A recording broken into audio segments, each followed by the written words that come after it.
If you work for a nonprofit, consulting, or in corporate, you technically work for someone else.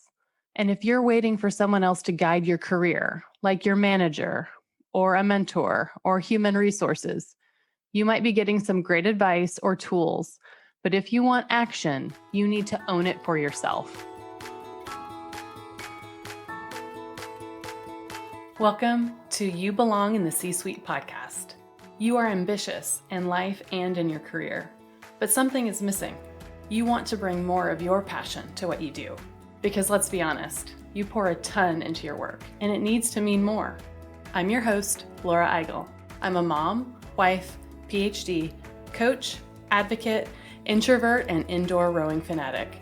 I'm passionate about living a life that's in line with my values.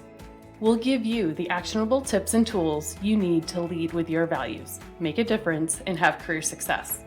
The world needs more diversity and authenticity in the top jobs at organizations. Your leadership belongs there. You belong in the C-Suite.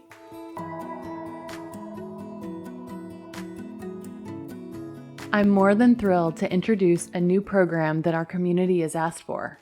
We are launching the You Belong in the C-Suite group coaching program. I've been coaching for over 10 years, and one thing I know is that sometimes you need accountability to make progress. Over the last few weeks, I've had multiple sessions with leaders who know that they need a change. They put so much into their work every day, but they aren't fulfilled. With group coaching, you get an individualized plan to take action on what matters most. And the best part, you get friends to go along the journey with you. You'll learn together, you'll celebrate together. The world needs your leadership. How will you bring it to them? Is it setting concrete boundaries so you can live a more fulfilled life? Is it setting a path for a bigger job at a company that aligns with your values? Learn more at thecatchgroup.com to apply to You Belong in the C-Suite group coaching program. The world needs more diversity and authenticity. Your leadership belongs there. You belong in the C-Suite. Apply now at thecatchgroup.com.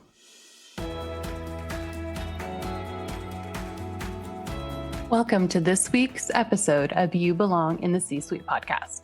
I'm really excited about our topic today, owning your own career by investing in yourself. Whether you are new in your career or already in the C-Suite, this episode is for you. Let's get started. If I asked you who owns your career, what would you say? Is it the company that you work for? Your manager? A combination of both? Nope. It is you. You own your career. 100%. That may feel overwhelming, but to me, it's empowering. You own how you progress.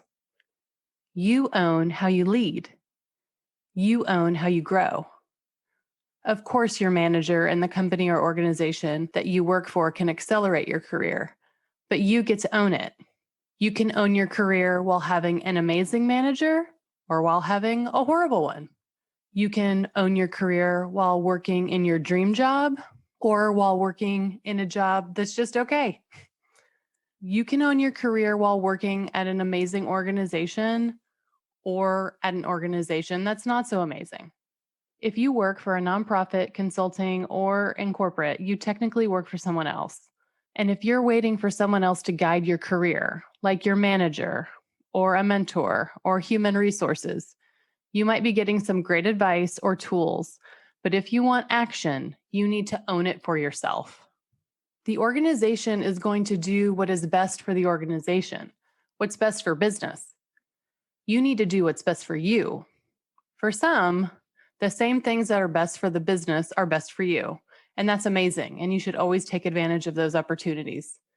But organizations have limited resources and funds to invest in their employees. Believe me, I know. I've had a career in building the strategy for how organizations spend training dollars. And believe me, there's a strategy to it. Organizations invest their dollars in specific ways to build organizational capabilities or capabilities of employees that have big potential so that they can accelerate business faster. If you're a leader in a company that is investing with you, in you, you know it. You can feel it. You get offered invitations to leadership program.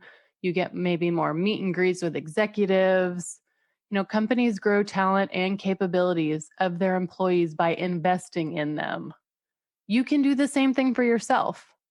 Use the same strategy that companies have to invest in talent.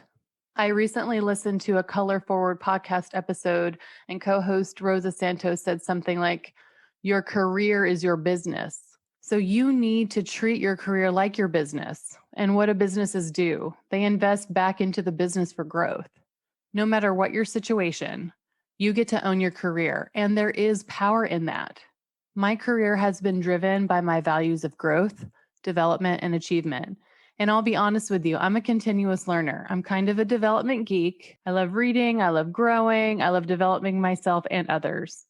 I'm going to tell you about how you can own your career by investing in yourself. I'll walk you through things that I've done myself and continue to do. Some are free, some require investment. And that means investment in your time or investment like dollars. I'll talk you through how to figure out what you need to develop and how to prioritize it. Then we'll go through a few of my favorite ways to own your career by investing in yourself. So, first, how do you even know what you need to invest in? What skill do you need to build? One place to start is recent feedback that you've received. What feedback have you gotten in your performance reviews or from your manager?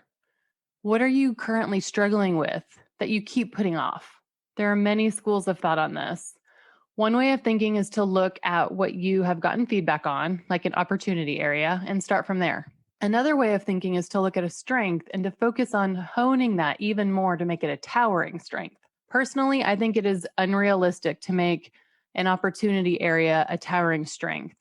Instead, let's focus forward.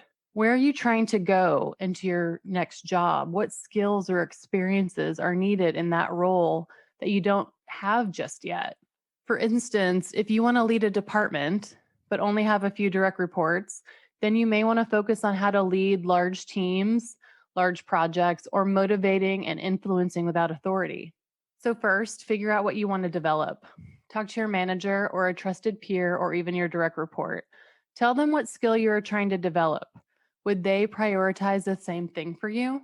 Here are a few things that I've helped leaders develop recently. Developing a clear strategy, communicating consistently to stakeholders, the ever present and super confusing executive presence, motivating and inspiring your team through authentic leadership, how to get more visibility for your team with senior leadership, building boundaries, prioritizing, and saying no. When people think about development, the thing they think about first, I'd say 99% of the time, is a training course. Guess what? That is not the only way to develop yourself. And it may not even be the most effective way, depending on the skill that you're trying to develop. There's a model called the 70-20-10 approach in development. 10% of how you develop yourself should be through training. Only 10%. 20% is mentorship or coaching from a manager or mentor. And 70% is really on the job or experiential learning. The idea being that you actually do the thing to get better at it. For my previous example of wanting to lead a bigger team or a department, you could take a training class on leading bigger teams. You could be mentored by someone who has led a big department. But to really learn how to do it, you might actually have to lead a big team. But how do you get the experience without being able to get the job? It feels sometimes like this is a chicken or the egg. Which comes first? I need the experience before I can do it, but how do you get the experience without getting the job? So that's why I think training is thought of so much as the first step in development. It isn't always the best way to develop the skill, but sometimes it's the most affordable or approachable way to start developing yourself. Training and mentorship can also create experiences for you to practice on the job and practice that skill. I'm going to start with some examples of some free or low cost options to get started. First things first, what is already available to you through the company you work for? If your company is big enough, there are people in your company whose literal job it is to build out learning for you. Whether that's onboarding, leader training, or specific skills to your industry, there is somebody building that stuff, curating that for you, and you probably don't even realize what's available to you right now. I used to be the person whose job it was to build out that learning strategy for big organizations. And believe me, most employees don't realize the training that is already available to them. Be curious and see what you can find. If you don't know where to start, go to your manager or HR representative and ask them where to start. It's usually through your company's internal portal or HR page. They will be happy to point you in the right direction if you don't know where to go. A second example of places to learn and grow that is pretty free are podcasts. You're listening to one right now. So this is one way that you like to get information.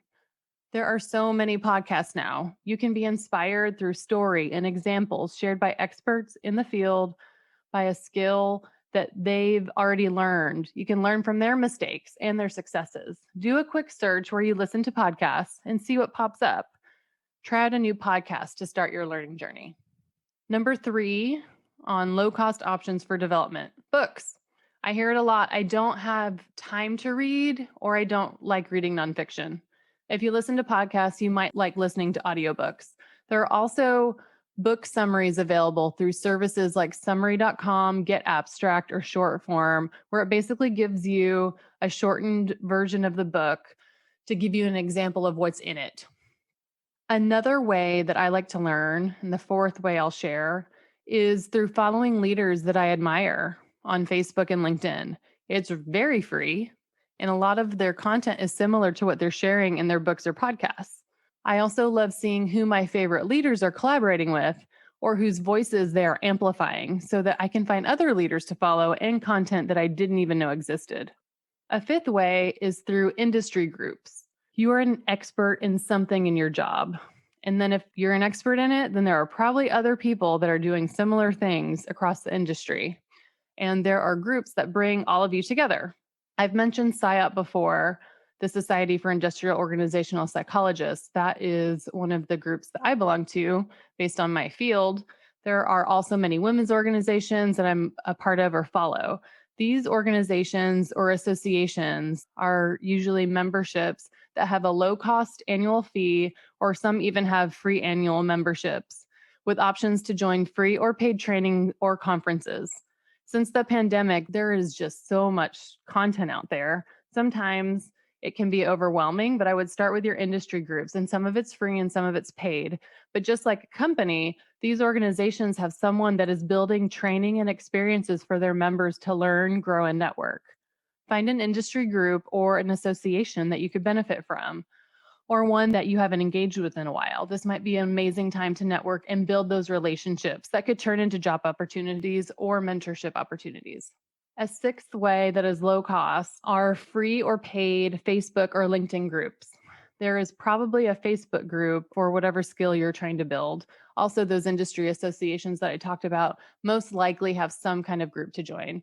I find that Facebook has better functionality than LinkedIn for some of these groups. A seventh idea is edX or Coursera. These are sites that are basically huge courses that you can take. They're called MOOCs, massive online open courses. You can audit many of these courses for free, and a lot of them are affiliated with top universities.